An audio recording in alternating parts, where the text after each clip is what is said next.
ಇದು ವಿಶೇಷವಾಗಿ ಸುತ್ತುವ ಕಲ್ಲು. ಇದು ಭಕ್ತರಿಗೆ ಸ್ವಾಮಿಗೆ ಸಂಬಂಧ. ನೋಡಿ, ಇವಾಗ ಅವರು ಮನಸ್ಸಲ್ಲಿ ಅಂದ್ಕೊಂಡಿರೋ ಕೆಲಸ ಲೇಟಾಗಿ ಆಗುತ್ತೆ. ಯಾಕೆ ಅಂದರೆ ನೋಡಿ, ಎಡಭಾಗಕ್ಕೆ ತಾನಾಗೆ ಸುತ್ತುತ್ತಾ ಇದೆ. ಅದು ಅವ್ರು ಅಂದ್ಕೊಂಡಿರೋ ಕೆಲಸ ಆಗುತ್ತೆ. ಅದಕ್ಕೆ ಏನು ಅಡೆತಡೆ ಇದೆಯೋ ಅದನ್ನು ಅವರು ಕೇಳ್ಕೊಳ್ಬೇಕು. ಅದಕ್ಕೆ ಏನು ಪರಿಹಾರ ಇದೆ ಅದನ್ನು ಮಾಡಿಕೊಂಡ್ರೆ ಖಂಡಿತವಾಗೂ ಅದು ಮಾಡಿಕೊಡುತ್ತೆ. ಇರ್ತಾವಲ್ಲ, ಏನೋ ಪ್ರಾಬ್ಲಮ್ ಇರ್ತದೆ, ಕಷ್ಟಗಳಿರ್ತದೆ, ದೇವ್ರು ಕಾಪಾಡ್ತಾನೆ ಅಂತ ಬರ್ತೀವಿ. ಪರವಾಗಿಲ್ಲ, 2 ವಾರ ಬಂದೆ, ಯಾವ ಸ್ವಲ್ಪ ಕಾಪಾಡ್ತು. ಅದಕ್ಕೆ ಈ ವಾರ ಬಂದಿದ್ದೀನಿ, 3ನೇ ವಾರ. ಏನು ಒಳ್ಳೇದಾಯ್ತು ಇಲ್ಲಿಗೆ ಬಂದು ನಮಗೆ ದುಡ್ಡು ಅಡ್ಜಸ್ಟ್ ಆಗಿರಲಿಲ್ಲ, ಜಾಸ್ತಿ ಕಷ್ಟ ಇತ್ತು. ಅದರಲ್ಲಿ ಸ್ವಲ್ಪ ಕೇಳ್ಕೊಂಡ್ರೆ ಬಾಧೆ ಸ್ವಲ್ಪ ಕಾಪಾಡಪ್ಪ ಅಂತೇಳಿ. ಅಂದರೆ ಬಂದು ಹೋದ್ಮೇಲೆ ಅವ್ರ ಮನ್ಸಿಗೂ ಏನು ಹೇಳ್ತಾರೋ ಅಂದ್ಕೊಂಡಿದ್ದೆ. ಒಳ್ಳೇದೇ ಆಯಿತು. ಇದು ಉದ್ಭವ ಮೂರ್ತಿ ಅಷ್ಟಶನೇಶ್ವರ.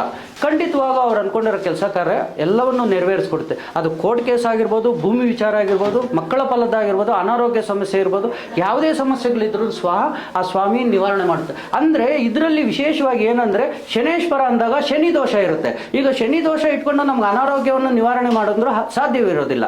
ಯಾಕೆ ಅಂತಂದರೆ ಶನಿಗೆ ಸಂಬಂಧಪಟ್ಟಂಥದ್ದು 7ರ ವರ್ಷ, ಅಂದರೆ ಅಷ್ಟಮ ಶನಿ, ಪಂಚಮ ಶನಿ, 7.5 ಶನಿ ಇರುವಾಗ ಆ ಶನಿಯಿಂದ ಮುಕ್ತಗೊಂಡ್ರೆ ಖಂಡಿತವಾಗ ಅವ್ರ ಕೆಲಸ ಕಾರ್ಯ ಆಗುತ್ತೆ. ಅಂದರೆ ಇದನ್ನು ನಾವು ವಿಶೇಷವಾಗಿ ಏನು ಮಾಡ್ತೀವಿ ಅಂದರೆ, ಕಪ್ಪು ಕಾಯಿ ಕಟ್ಟುವ ಮುಖಾಂತರ ನಾವು ಒಂದು ಪರಿಹಾರವನ್ನು ಸೂಚಿಸ್ತೀವಿ. ಅದನ್ನು ಅವರು ಫಾಲೋ ಮಾಡಬೇಕಾಗುತ್ತೆ. ಇದು ನಮ್ಮ ದೇವಸ್ಥಾನ ಬಂದು ಪ್ರತಿದಿನ ಓಪನ್ ಅಲ್ಲಿ ಇರುತ್ತೆ. ಅಂದರೆ ಏನು, ಬೆಳಗ್ಗೆ 7ರಿಂದ ಸಂಜೆ 7, ಅದರಲ್ಲೂ ವಿಶೇಷವಾಗಿ ಬಂದು ಶನಿವಾರ.